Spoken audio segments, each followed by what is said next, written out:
प्रिय विद्यार्थियों, स्वागत है आप सभी का हमारे इस विज्ञान कोचिंग क्लासेस रतनगढ़ के डिजिटल प्लेटफॉर्म पर। मैं उपस्थित हूं आपके सामने लेकर आज एक नई कक्षा हिंदी व्याकरण प्रश्नोत्तरी भाग 3।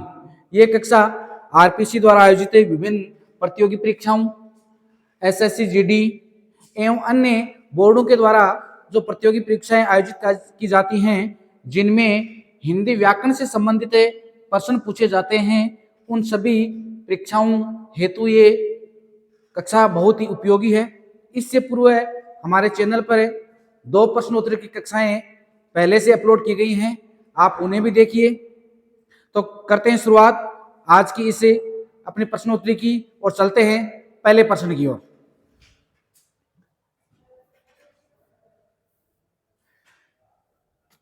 करते हैं शुरू। और आज का हमारा जो पहला प्रश्न है, किस क्रमांक का शब्द प्रस्तर का पर्यायवाची नहीं है? क्या करना है हमें? ये बताना है कि प्रस्तर शब्द है, प्रस्तर, प्रस्तर का पर्यायवाची शब्द हमें बताना है। किस शब्द का? प्रस्तर का। कि प्रस्तर का पर्यायवाची शब्द नहीं है, प्रस्तर का पर्यायवाची शब्द नहीं है। पाषाण, पाहन, उपल और उत्पल।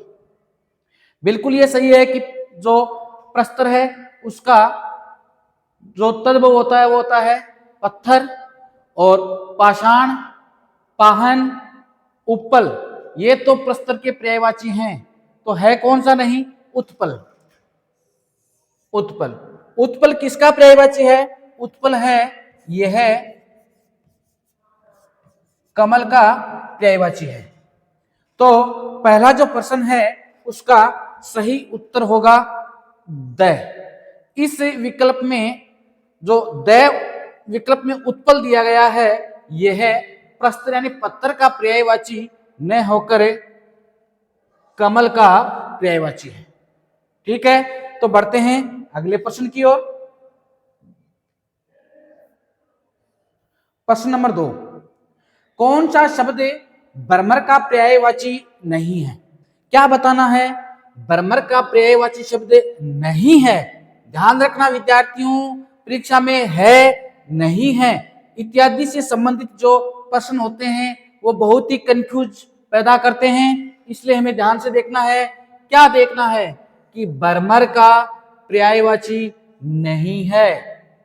तो पहला ऑप्शन है मधुप, दूसरा है अली, तीसरा है भौरा। बिल्कुल तीनों जो विकल्प हैं वो भ्रमर के पर्यायवाची हैं। भ्रमर को मधुप, मधु का पान करने वाला भी कहा जाता है, अली भी कहते हैं, अली और भौरा भी कहते हैं। सफरी है ये भ्रमर का पर्यायवाची नहीं है, सफरी है ये मछली का पर्यायवाची है। तो दूसरा प्रश्न है उसका सही उत्तर होगा ऑप्शन है द। चलते हैं अगले प्रश्न की ओर। प्रश्न नंबर 3, यम का पर्यायवाची शब्द है। यम यानी यमदूत, यमदूत या यम का पर्यायवाची शब्द है यम। यम का पर्यायवाची शब्द है किनाश। तो इसका सही उत्तर होगा शह, किनाश। प्रश्न नंबर 4, खल का समानार्थी नहीं है। खल, क्या करना है? खल शब्द है उसका समानार्थी नहीं है। 3 विकल्प ऐसे हैं जिनमें खल का अर्थ दिया गया है, समानार्थी शब्द दिया गया है। एक ऐसा शब्द है जो खल है उसका समानार्थी नहीं है। खल का अर्थ दुष्ट, बिल्कुल सही होता है। खल का अर्थ दतुरा भी होता है, खल का अर्थ खर भी होता है। खल का अर्थ क्या नहीं होता? निश्चय नहीं होता। निश्चय किसका होता है? खलु का। वो खल नहीं होकर क्या होता है? खलु। खलु एक अव्यय है और जिसका अर्थ होता है निश्चय। तो चौथा जो प्रश्न है उसका सही उत्तर होगा श। चलते हैं अगले प्रश्न की ओर। प्रश्न नंबर 5, तर्कस का पर्यायवाची है तर्कस। क्या बताना है? तर्कस का पर्यायवाची शब्द बताना है। तर्कस वह पात्र जिसमें तीर रखे जाते हैं, बाण रखे जाते हैं, उसको क्या कहते हैं? तर्कस। तीर नहीं, तीर है वो तो बाण का पर्यायवाची है। धनुष नहीं, प्रत्यंचा नहीं। देखो तीर होता है ये तो होता है बाण, धनुष जिस पर बाण चढ़ा जाए जिसको कहते हैं कोदंड, और प्रत्यंचा, प्रत्यंचा होती है धनुष की डोरी, धनुष की जो डोरी होती है उससे कहते हैं प्रत्यंचा। तो बचा क्या? निसंग। हाँ बिल्कुल सही, निसंग है वो तर्कस का पर्यायवाची है। तर्कस भी कह सकते हैं, तुणीर भी कहते हैं, या तूणी भी कहा जाता है। इस प्रकार जो पांचवा प्रश्न है उसका सही उत्तर होगा द निसंग। बढ़ते हैं अगले प्रश्न की ओर। प्रश्न नंबर 6, किस शब्द समूह में सभी बिजली के पर्यायवाची हैं? बिजली के पर्यायवाची बताने, किस शब्द समूह में सभी के सभी बिजली के पर्यायवाची हैं? ज्योति, रोशनी, चमक, प्रभा, ये तो प्रकाश के पर्यायवाची हो गए। आभा, चमक, ज्योति, प्रकाश। विद्युत, तड़ित, चपला, दामिनी, बिल्कुल सही, दूसरा ऑप्शन है वो सही होगा। और बिजली के पर्यायवाची होते हैं वो विद्युत, तड़ित, चपला, दामिनी। तो जो प्रश्न नंबर 6 है उसका सही उत्तर होगा ब। उजाला प्रकाश का होता है, प्रभंजन का अर्थ होता है जलाना, विहग होता है पक्षी को कहते हैं विहग, और निशापति, चंद्रमा को भी तो कहा जाता है निशापति, रात का स्वामी। मंदाकिनी, रात्रि को, अश्म, पत्थर को, प्रस्तर, पत्थर, और प्रभा, किरण। तो इस प्रकार जो छठा प्रश्न है उसका सही उत्तर क्या होगा? ब। प्रश्न नंबर 7, बहुत ही अच्छा प्रश्न है। पिनाक किसका पर्यायवाची है? पिनाक, नाराज, पुष्प, बाण, कोदंड। तो देखिए नाराज, नाराज है ये तो तीर और बाण उसका पर्यायवाची है।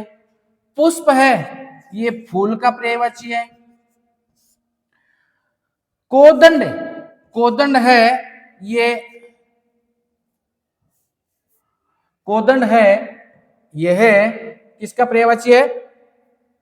कोदंड धनुष का पर्यायवाची है। किसका पर्यायवाची है कोदंड?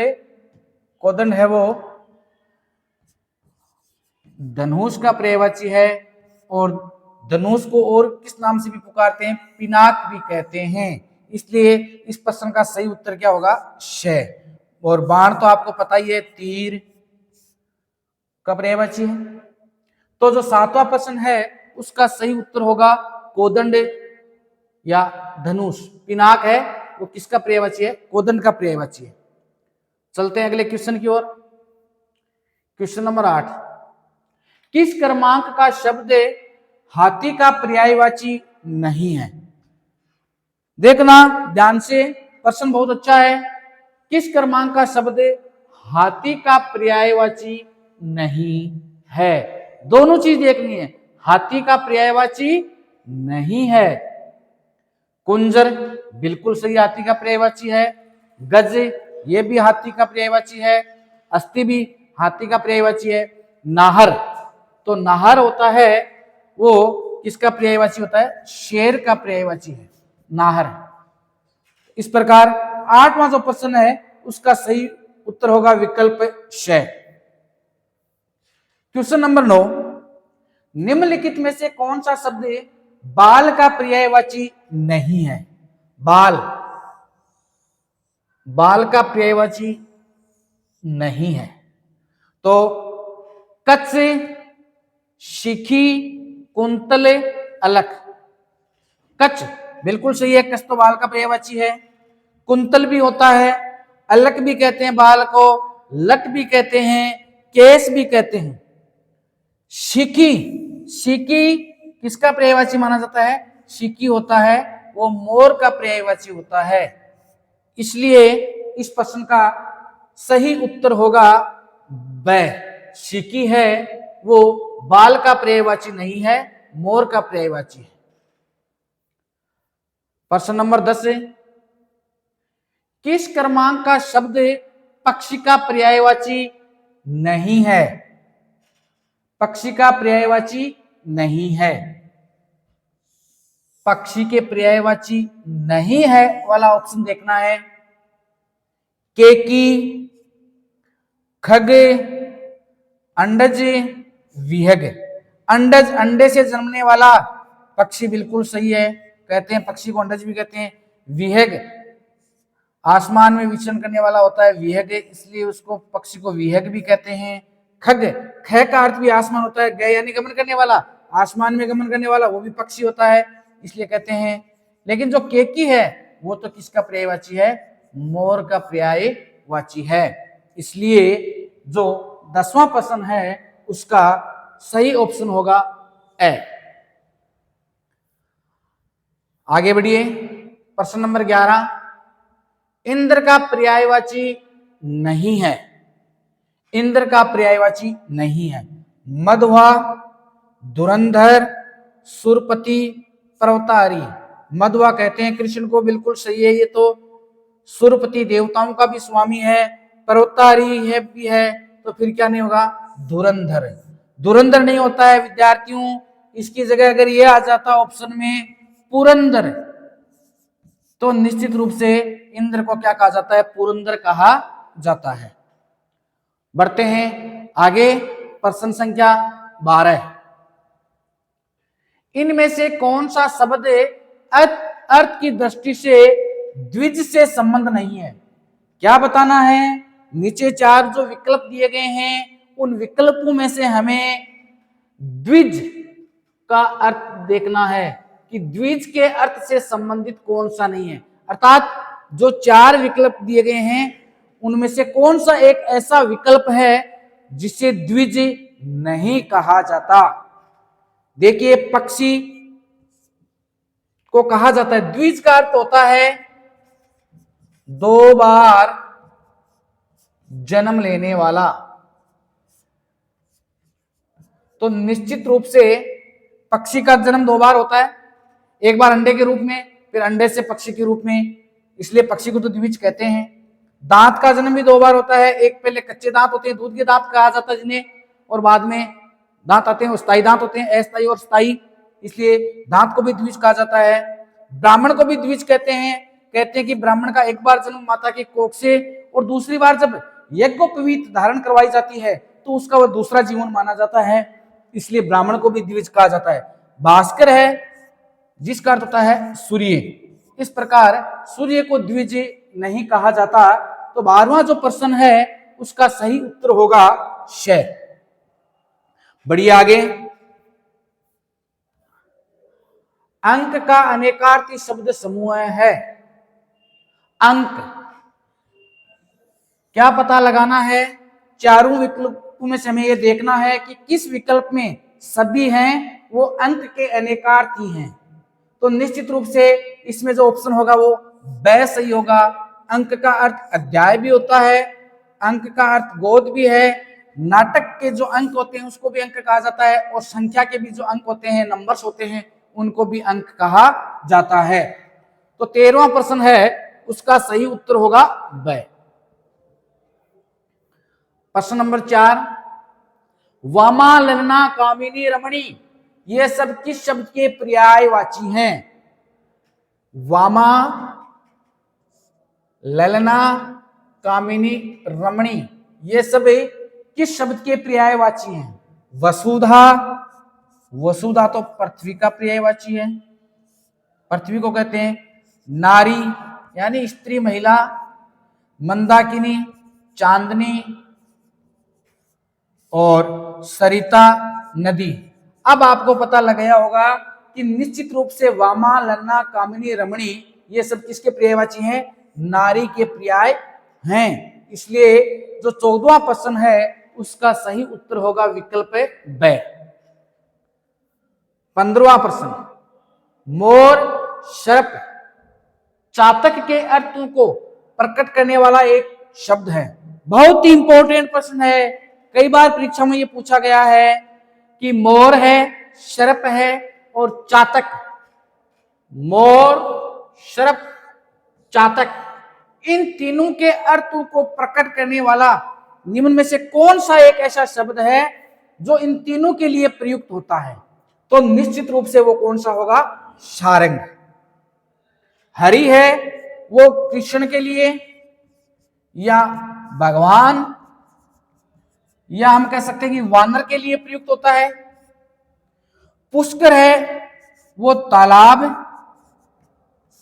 और आसमान के लिए प्रयुक्त होता है। नीलकंठ है वो मोर और शिव के लिए प्रयुक्त होता है।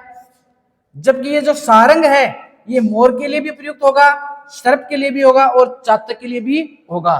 तो जो प्रश्न संख्या 15 है उसका सही उत्तर है विकल्प ए। प्रश्न नंबर 16, शाखा मृगी किस शब्द का पर्यायवाची है? शाखा मृग, देखो मृग, मृग का अर्थ होता है हरिण, लेकिन हमें बताना है शाखा मृग, ऐसा मृग जो शाखाओं पर विचरण करता है उसे कहते हैं शाखा मृग। तो शाखा मृग का सही अर्थ है, सही पर्यायवाची बताना आपको, हरिणे, मोर, वानर, नीलगाय। अकेला मृग होता तो उसका हरिण होता। मोर है उसका भी नहीं है, मोर को कहते हैं सीखी। नीलगाय को भी नहीं कहते, वानर। बिल्कुल सही, वानर है वही सही पर्याय होगा किसका? शाखा मृग का। शाखा मृग है वो वानर का पर्याय है। बढ़िए आगे, question number 17, very important. Parth, Gudakesh, Savyasachi, Dhananjay किसके लिए प्रयुक्त हुए हैं? यानी पार्थ, हे पार्थ, गुडाकेश, गुड़ाका के स्वामी, नींद के स्वामी, सव्यसाची और धनंजय धन को जीतने वाले, ये जो चारों के चारों पर्याय हैं वो किसके लिए प्रयुक्त हुए हैं? Option number A Yudhishthira, option number B Bhim, option number C Arjun और ऑप्शन नंबर डी सहदेव। विचार कीजिए कि हे पार्थ, पार्थ किसके लिए प्रयुक्त हुआ है? अंदाजा लग गया होगा आपको। निश्चित रूप से ये जो पार्थ, गुडाकेश, सव्यसाची और धनंजय शब्द हैं वो अर्जुन के लिए प्रयुक्त हुए हैं। तो जो प्रश्न नंबर 17 है इसका सही उत्तर होगा श। चलिए आगे बढ़ते हैं। प्रश्न नंबर 18, विरंची शब्द किसका पर्यायवाची है? विरंची विशेष रूप से रचना करने वाला, या मैं कहूं कि विश्व जगत की रचना करने वाला क्या कहलाता है? विरंची। तो निश्चित रूप से आप समझ गए होंगे कि विरंची जो शब्द है वो किसके लिए प्रयुक्त हुआ है। तो इस 18वें प्रश्न का सही उत्तर होगा ए ब्रह्मा। विरंची शब्द है वो ब्रह्मा के लिए प्रयुक्त हुआ है। बढ़िए प्रश्न नंबर 19 की तरफ।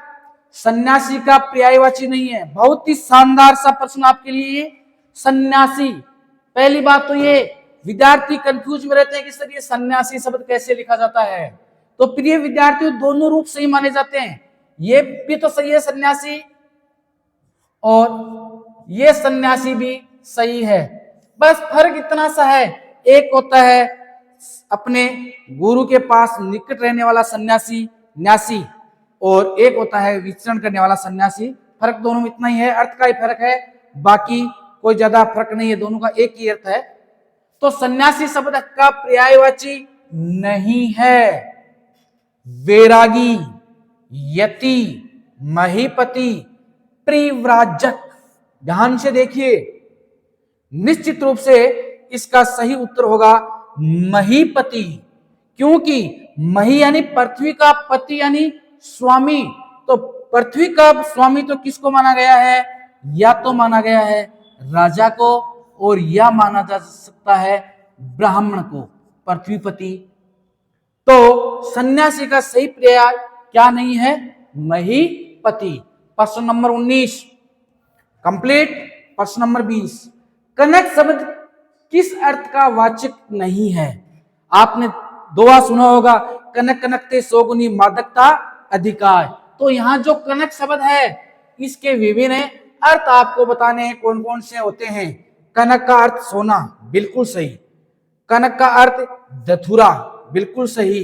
और कनक को अपनी जो राजस्थानी भाषा है उसमें गेहूं को भी कनक या कणक कहा जाता है, इसलिए गेहूं भी सही है। तो कनक का सही अर्थ या सही वाचक अर्थ शब्द कौन सा नहीं है? सोम। सोम है वो किसका है? चंद्रमा का।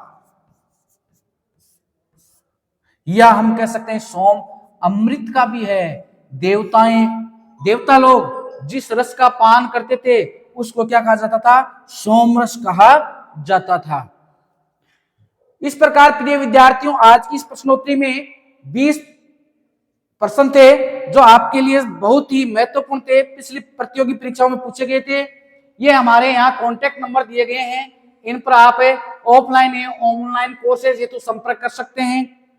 नववर्ष 2024 के उपलक्ष्य में इस संस्था के द्वारा 1 जनवरी से 15 जनवरी तक प्रवेश लेने पर जो ऑनलाइन कोर्सेज हैं उनमें विशेष छूट दी गई है, जिन्हें आप हमारे ऑनलाइन एप्लीकेशन है हमारा जो प्ले स्टोर पर अभिज्ञान क्लासेज रतनगढ़ है,